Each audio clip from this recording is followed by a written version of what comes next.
नमस्कार, आप देख रहे हैं हेडलाइंस न्यूज। दिन भर की ताज़ा खबरों के लिए अभी सब्सक्राइब करें, साथ में बेल आइकन भी प्रेस कर लें। खबरों में आगे बढ़ने से पहले वीडियो को लाइक जरूर करें और अपने दोस्तों के साथ ज़्यादा से ज़्यादा शेयर करें। और आप किस राज्य शहर से न्यूज को देख रहे हैं कमेंट में जरूर लिखें। बता दें, नरेंद्र मोदी ने 2014 में पहली बार प्रधानमंत्री के तौर पर शपथ ली। इस तरह 30 मई को प्रधानमंत्री मोदी सरकार को देश में सत्ता संभालने के 9 साल पूरे हो जाएंगे। और आपको बता दें कि 2014 और फिर 2019 में पीएम मोदी के नेतृत्व में बीजेपी प्रचंड जीत हासिल कर सरकार बनाई थी। और साथ ही साथ आपको बता दें कि पीएम किसान योजना के हो या प्रधानमंत्री फसल बीमा योजना या फिर फर्टिलाइजर के लिए डायरेक्ट बेनिफिट ट्रांसफर, किसानों के हित को ध्यान रखते हुए बनाई गई इन योजनाओं के जरिए उन्हें बहुत लाभ मिला है। साथ ही साथ आपको बता दें कि पीएम किसान योजना को 2019 में लॉन्च किया गया था। ये किसान को आय मुहैया कराने वाली योजना है। केंद्र सरकार ने आवश्यक वस्तु अधिनियम में संशोधन भी किया है। कर्नाटक में कांग्रेस विधायक रुद्रप्पा लमानी के कार्यालय समर्थन ने शनिवार को प्रदेश कांग्रेस कार्यालय के बाहर विरोध प्रदर्शन किया। उनके समर्थन उनके लिए कैबिनेट मंत्री पद की मांग कर रहे हैं। दरअसल कर्नाटक चुनाव में बड़ी जीत के बाद शनिवार को कैबिनेट का विस्तार हुआ। बेंगलुरु स्थित राजभवन में जिन 24 विधायकों को मंत्री के तौर पर पद और गोपनीयता की शपथ दिलाई गई, उनमें विधायक रुद्रप्पा लमानी का नाम नहीं था। कर्नाटक प्रदेश कांग्रेस कमेटी कार्यालय के बाहर प्रदर्शन करते हुए लमानी के समर्थकों ने कहा कि हमारे बंजारा समुदाय को नेता रुद्रप्पा लमानी का नाम 26 मई तक सूची में था। दिल्ली के मुख्यमंत्री और आप के राष्ट्रीय संयोजक अरविंद केजरीवाल शनिवार को हैदराबाद में तेलंगाना के मुख्यमंत्री और बीआरएस प्रमुख के चंद्रशेखर राव से मुलाकात की है। और इस दौरान पंजाब के मुख्यमंत्री भगवंत मान और अन्य आप नेता भी उनके साथ मौजूद रहे। इस बैठक के बाद अरविंद केजरीवाल और केसीआर ने संयुक्त प्रेस कॉन्फ्रेंस की। सीएम केजरीवाल ने कहा कि जिस देश का पीएम सुप्रीम कोर्ट को नहीं मानता, देश के लोग न्याय के लिए कहां जाएंगे। अध्यादेश लेकर सारे पावर छीन ली जाएगी। रूस यूक्रेन जंग के बीच व्लादिमीर पुतिन की अगुवाई वाली रूसी सरकार ने जर्मन कर्मचारियों को रूस छोड़कर जर्मन वापस जाने को कहा है। पुतिन सरकार का यह फैसला ऐसे समय में आया है जबकि जर्मनी समेत कई यूरोपीय देश यूक्रेन का साथ दे रहे हैं और रूस के खिलाफ व्यापारिक प्रतिबंध लगाए। जर्मन सरकार से जुड़े सूत्रों के मुताबिक रूस में कार्यरत सैकड़ों जर्मन सिविल सेवकों को रूस छोड़ने को मजबूर किया जा रहा है। हाल में भारतीय रिजर्व बैंक ने क्लीन नोट वापसी के तहत 2000 रुपये के नोट को वापस लेने का ऐलान किया है, जिसके बाद सभी बैंकों को 2000 रुपये के नोट एक्सचेंज यानी बदलने और जमा करने के लिए 4 महीने तक का समय दिया है। इसके तहत आप एक बार में 2000 के 10 नोट यानी कि 20,000 रुपये नोटों को अन्य नोटों से बदल सकते हैं। लेकिन जब से रिजर्व बैंक यह फैसला सामने आया है, तब से इस तरह के नोटों में अटकलें लगाई जा रही है। जी हाँ, आपको बता दें कि धीरे धीरे बैंक वापस लेने का काम शुरू हो चुका है। कॉमन यूनिवर्सिटी एंट्रेंस एग्जाम के लिए अहम नोटिफिकेशन जारी हुआ है। नेशनल टेस्टिंग एक्सचेंज की तरफ से 29 मई से 2 जून 2023 तक होने वाली परीक्षा का एडमिट कार्ड जारी कर दिया गया। परीक्षार्थी CUET UG के ऑफिशियल वेबसाइट पर जाकर एडमिट कार्ड डाउनलोड कर सकते हैं। CUET UG 2023 के लिए रजिस्ट्रेशन प्रक्रिया 9 फरवरी 2023 को शुरू हुई थी। पश्चिम बंगाल के पश्चिमी मेदिनीपुर के सालबानी में पश्चिम बंगाल की सीएम ममता बनर्जी और सांसद अभिषेक बनर्जी ने केंद्र सरकार पर जमकर हमला बोला। ममता बनर्जी ने कहा, मणिपुर की तरह बंगाल में दंगा लगाना चाहती है। कुर्मी आदिवासी के बीच झगड़ा लगा रही बीजेपी ने कई नेताओं को कई करोड़ रुपए दिए हैं। यहाँ दंगा होगा, दिल्ली में आर्मी आएगी और गोली मारेगी और आप कुछ नहीं कर पाएंगे। उन्होंने कहा है कि नोट और इतिहास बदलते एक दिन सरकार भी बदल जाएगी। उन्होंने कहा है कि बीजेपी रोज नया इतिहास बदल रही है और चरित्र बदल रहा, समाज बदल रही, धर्म बदल, नोट बदल कर रही है। वही मैदान वही हालात होंगे। गुजरात टाइटंस के सामने IPL 2023 के फाइनल में विरोध बस बदला होगा और साथ में बदला होगा उसके ओपनर शुभमन गिल का मिशन। इस बार गिल ने मिशन 123 को टारगेट करेंगे, एक तीर से 2 निशाने साधने उतरेंगे। अब आप सोच रहे होंगे कि भला ये सब क्या है, तो इसके लिए जुड़े गुजरात के और खिताब बीच की दूरी को पाटने से है।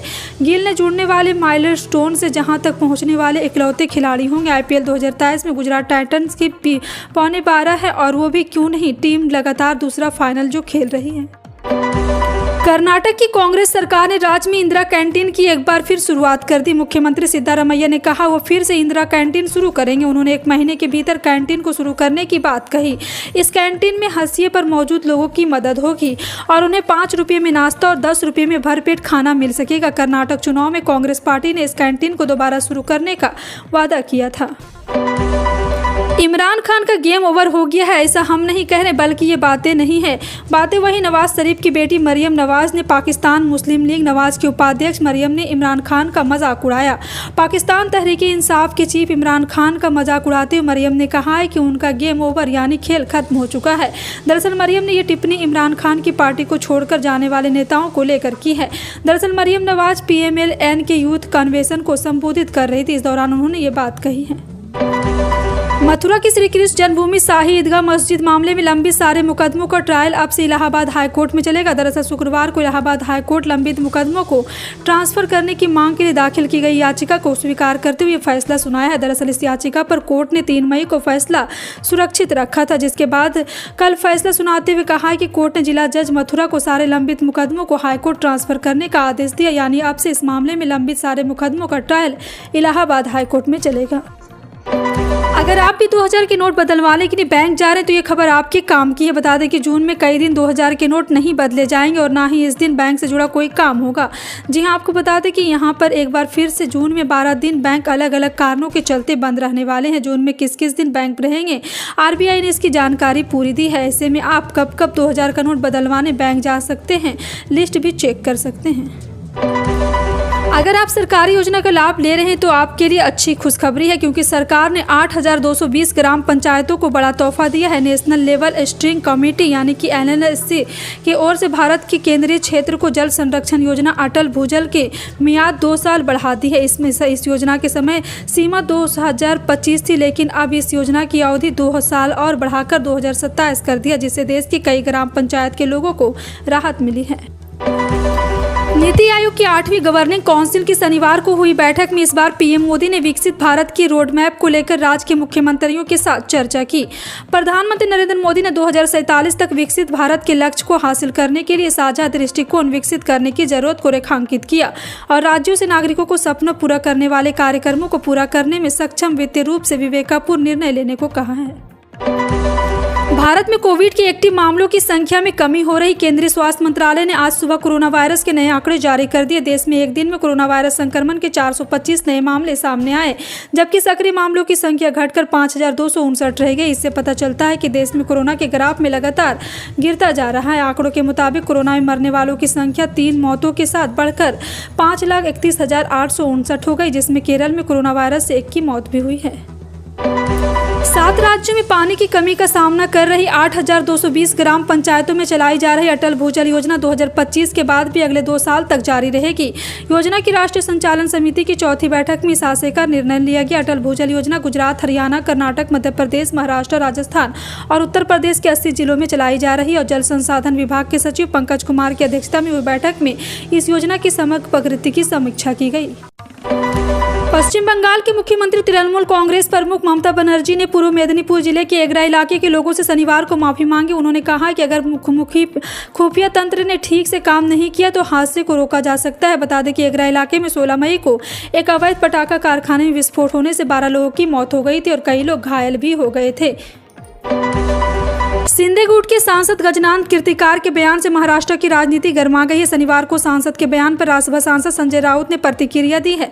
संजय ने कहा है कि भाजपा मगरमच्छ और अजगर की तरह है, वो अपने साथ वालों को निगल लेती है। राउत का कहना है कि इस वजह से उद्धव ठाकरे ने भाजपा से दूरी बना ली थी। सांसद ने कहा है कि भाजपा अविभाजित शिवसेना को खत्म करने की कोशिश कर रही थी, इसलिए हमने उनसे दूरी बना ली है। आम जनता को नशा की लत से दूर करने और उनको अपने स्वास्थ्य के प्रति जागरूक करने के उद्देश्य से जिला प्रशासन ने बड़ा कदम उठाया है। जिले की सभी राजस्व सीमाओं में धारा 144 लगाते हुए ई सिगरेट, हुक्का, लाउंज सहित निकोटीन के फ्लेवर वाले सभी उत्पाद को पूरी तरह प्रतिबंधित कर दिया गया। इस संबंध में शुक्रवार को कलेक्टर आशीष सिंह ने लिखित आदेश जारी किए। कलेक्टर ने कहा है कि जनसामान्य के स्वास्थ्य को हित को ध्यान में रखते हुए भोपाल जिले की राजस्व सीमाओं से नशा मुक्ति अभियान के तहत निकोटीन फ्लेवर वाले पदार्थों पर पूरी तरह से रोक लगा दी गई। यह आदेश तत्काल प्रभाव से प्रभावित रहेगा। यदि इसका कोई उल्लंघन करता है तो उसके खिलाफ धारा 188 के तहत कार्रवाई की जाएगी। दिल्ली शराब घोटाले में पूर्व मुख्यमंत्री मनीष सिसोदिया की मुश्किलें और भी बढ़ सकती। दिल्ली की राउज एवेन्यू कोर्ट ने CBI की सप्लीमेंट्री चार्जशीट पर संज्ञान लिया है और मामले की अगली सुनवाई के लिए 2 जून की तारीख तय की है। इसके साथ ही राउज एवेन्यू कोर्ट ने जेल अथॉरिटी के सिसोदिया को कोर्ट पेश करने के लिए प्रोडक्शन वारंट जारी किया। CBI ने चार्जशीट में दिल्ली के पूर्व मुख्यमंत्री मनीष सिसोदिया, बुच्ची बाबू गोरंटाला 2 जून को पेश होने को कहा है। इस बार गर्मी में आपको बिजली कटौती का सामना नहीं करना होगा। ऐसा इसलिए कि बिजली की कमी नहीं होगी। दरअसल नेपाल ने शनिवार से भारत को बिजली का निर्यात शुरू कर दिया। इस कदम से गर्मी में बढ़ी बिजली की मांग पूरा करने में मदद मिलेगी, जिससे बिजली कटौती की जरूरत नहीं होगी। गौरतलब है कि हिमालयी देश में मानसून की शुरुआत के साथ ही नदियों में पानी बढ़ने से पनबिजली का उत्पादन बढ़ गया है।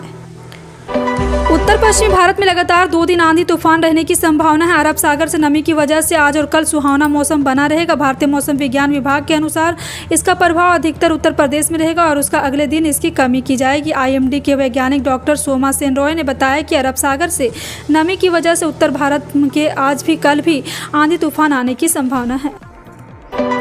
इस हफ्ते सोने चांदी के दाम में गिरावट देखने को मिली। India bullion and jewellers association की वेबसाइट के अनुसार सराफा बाजार में इस हफ्ते की शुरुआत यानी 22 मई को सोना 60,760 रुपये पर था, जो अब 27 मई को 60,142 रुपये प्रति ग्राम पर आ गया है। यानी कि इस हफ्ते इसकी कीमत 618 रुपये घटी है। आपका इन सभी खबरों पर क्या कहना है कमेंट सेक्शन में टाइप करके जरूर बताएं। इसी तरह की पल पल की अपडेट जानने के लिए जुड़े रहें आप अपने हेडलाइंस न्यूज के साथ। मिलते हैं अगली बड़ी खबर में, तब तक के लिए जय हिंद।